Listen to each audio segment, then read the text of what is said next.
3월 5일 말씀 묵상입니다. 오늘은 욥기 11장 1절부터 11절의 말씀을 함께 묵상하겠습니다.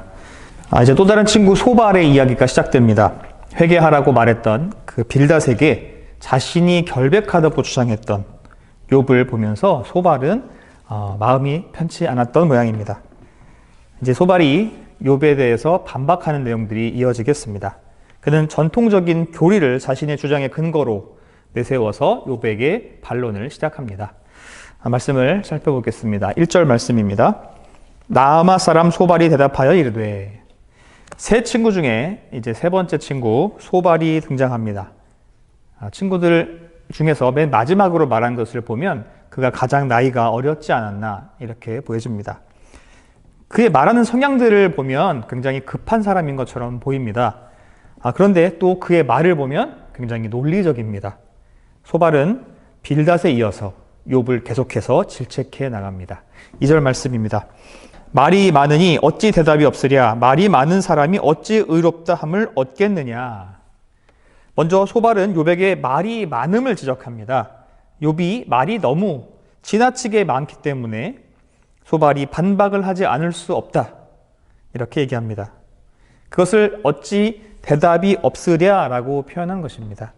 말이 많으면 안 되는 걸까요? 사람마다 말수가 많은 사람이 있고 말수가 적은 사람이 있는데 말이 많은 사람들은 무조건 잘못된 걸까요? 여기서 말이 많다는 것은 그가 말을 잘하는 사람이냐 아니냐 그것을 말하는 게 아닙니다. 언어에 능통하다는 말을 얘기하는 것이 아니고 말의 수가 많다, 수다쟁이다 이런 말이죠. 성경에서는 말이 많은 것을 좋게 보지 않고 있습니다. 성경에서는 어리석은 자 또는 죄인으로 여기기까지 합니다. 그만큼 말을 많이 한다는 것은 말을 통해서 실수를 많이 할 수밖에 없기 때문이지요. 우리가 많이 경험해 봐서 압니다. 말을 많이 하는 것은 그 와중에 분명히 누군가에게 상처를 줄 수도 있고 우리의 말 가운데에 나의 생각과 다르게 말이 나올 수도 있고 여러 가지 과정을 통하여서 말에 실수가 있게 마련입니다. 오죽하면 말을 안 하면 중간이나 간다라는 말도 우리가 하지 않습니까? 그러므로 말을 많이 하는 사람은 의롭다고 말하기 어렵다. 이렇게 이야기하고 있습니다. 3절입니다. 내 자랑하는 말이 어떻게 사람으로 잠잠하게 하겠으며 내가 비웃으면 어찌 너를 부끄럽게 할 사람이 없겠느냐.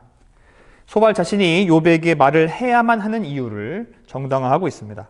욥의 자랑하는 말이 나를 가만히 있게 하지 않는다. 내가 말할 수밖에 없다. 즉 욥의 거짓말, 허풍이 듣는 사람, 즉 자기에게 가만히 있을 수 없게 하며 또한 그 말이 자신에게 수치를 당하게 한다고 말하고 있습니다. 4절입니다. 내 말에 의하면 내 돈은 정결하고 나는 주께서 보시기에 깨끗하다 하는구나. 욥의 주장을 다시 한 번 더 확인하고 있습니다. 욥이 스스로 정결하고 주께서 보시기에 깨끗하다고 말했다는 것을 짚고 있습니다. 정말 욥이 그렇게 이야기했습니까? 기억하십니까? 욥은 자신이 받는 고통에 대해서 왜 이런 고통이 나에게 왔는지 내가 그럴 만한 죄를 짓지 않은 것 같다 이렇게 말을 했지 내가 순결하다거나 내가 죄로부터 완벽하게 자유하다고 말한 적은 없습니다. 2절부터 4절까지 이렇게 소발이 말하는 것을 이만큼만 정리해 보자면 욥은 수다쟁이이고 거짓말하는 허풍쟁이입니다. 그리고 다른 사람을 멸시하고 자극하는 사람이고 스스로 의롭다고 여기고 온전한 척하는 그런 사람입니다. 친구 맞습니까?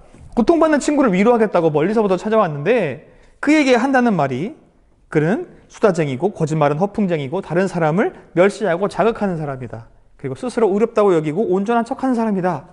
이렇게 이야기하고 있습니다. 좀 심한 것 같죠? 그를 비판하고 정죄하는 친구가 되어버렸습니다.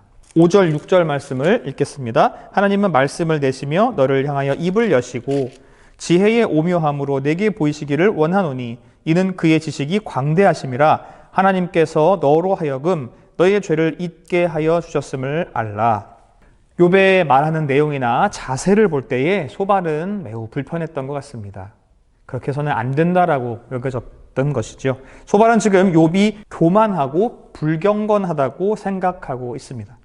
그래서 하나님이 그런 사람을 징계해 주시기를 원했습니다. 친구임에도 불구하고 그것은 볼 수가 없었던 것이죠. 원칙적으로 그런 것들이 이루어져야 한다 이렇게 생각하고 있습니다. 하나님은 지혜로우시고 광대하신 분이라고 이야기합니다. 맞습니다. 그분이 욥의 죄를 사해 주셨다고도 말합니다. 그것도 맞습니다. 근데 그 말을 왜 지금 이 상황에 욥에게 하는 걸까요? 그런 하나님이 너에게 이런 심판을 내렸다. 너는 그만큼 큰 죄를 지은 사람이다. 이렇게 정죄하고 있는 것입니다. 겉으로 보기에는 아닌 척하지만 너에게는 숨겨진 위선과 죄악이 많이 있는 것이야. 그러니까 빨리 회개하고 하나님 앞에 엎드려.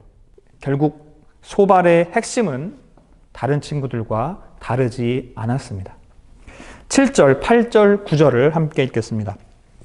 내가 하나님의 오묘함을 어찌 능히 측량하며 전능자를 어찌 능히 완전히 알겠느냐. 하늘보다 높으시니 내가 무엇을 하겠으며 소울보다 깊으시니 내가 어찌 알겠느냐.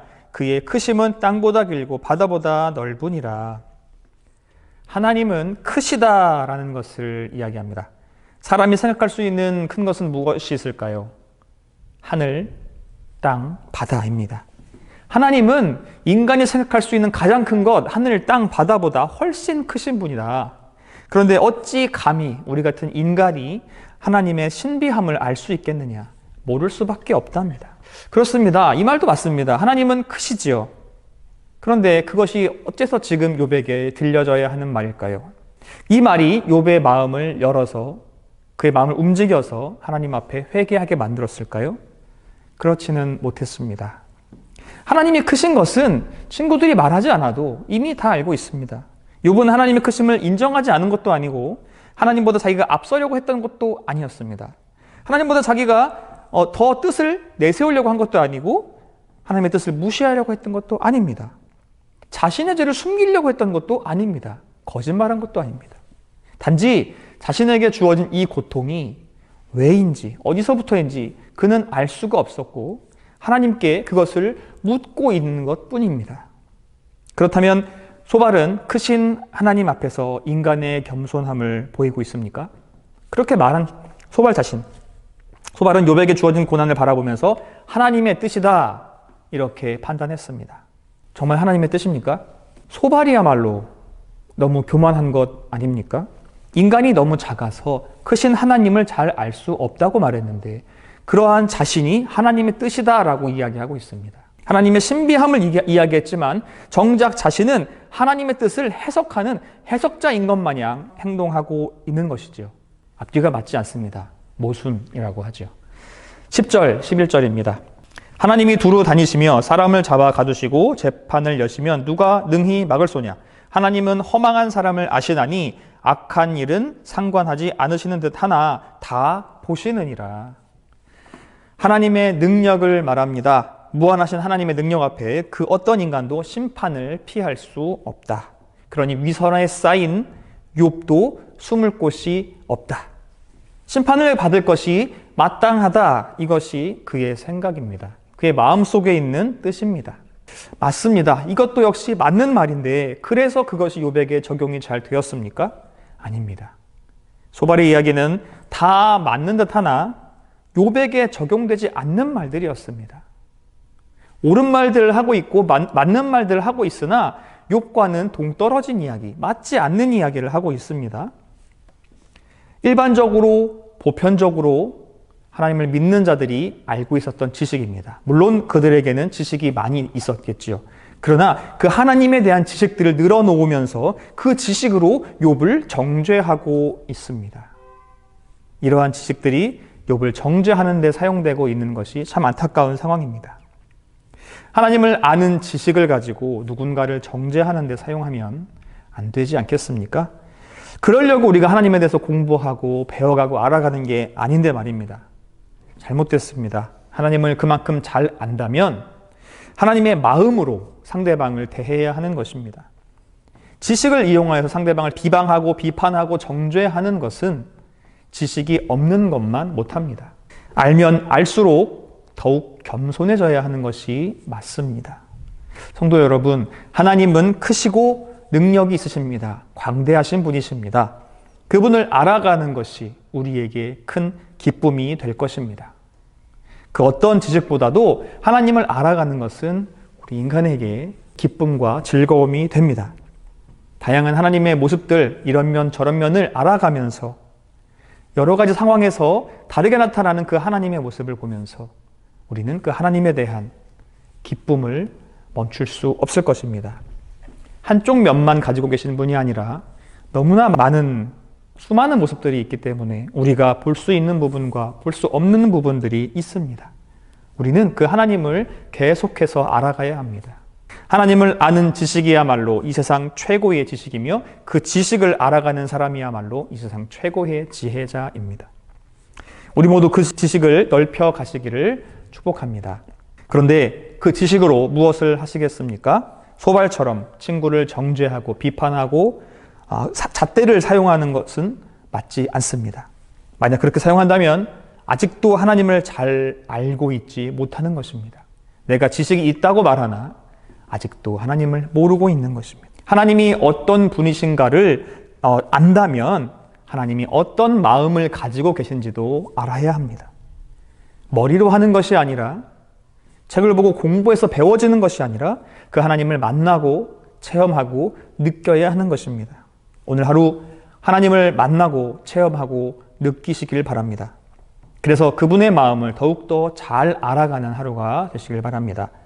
그 알물 통해 내가 만나는 모든 사람들에게 하나님의 마음이 전해질 수 있는 그런 사랑이 넘치는 하루 사시기를 주님의 이름으로 축복합니다.